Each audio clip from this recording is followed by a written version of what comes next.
something that's interesting is what we did yesterday with completing the square. It really is the quadratic formula. So while we learn them as two separate entities of solving, they're really doing the same thing. Okay. So my question to you to begin, does anybody know the quadratic formula? Can you recall from Algebra 1, or some people said even 8th grade, you might have learned it?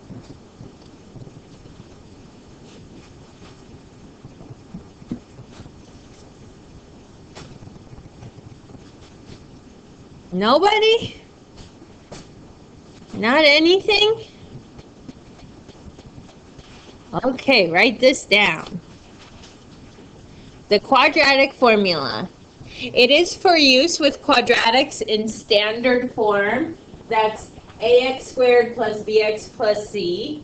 And very important to solving with quadratic formula, it's very similar to factoring. One side of your equation must be set equal to 0. So if you have like numbers or other x or x squared terms on a different side of your equation, you are responsible for moving those to the other side first. Okay, so those must be moved to the other side right away. And then the quadratic formula is x equals, I call this the opposite of b, plus or minus the square root of b squared minus 4ac, everything under the radical, and then all over, so it goes all the way back to the negative b, or the opposite of b, 2a.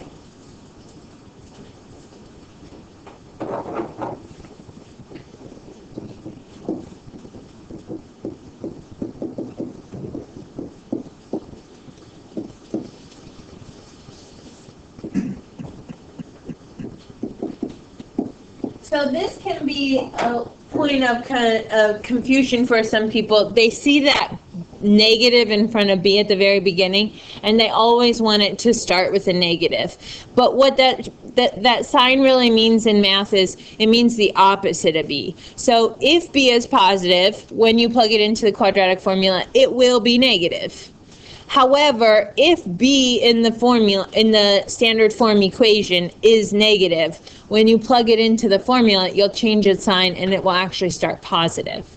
So we'll sing a song here momentarily that calls it negative b, but you'll often hear me, when I say the quadratic formula, I'll say opposite of b, because I don't want you to think that it always has to be negative.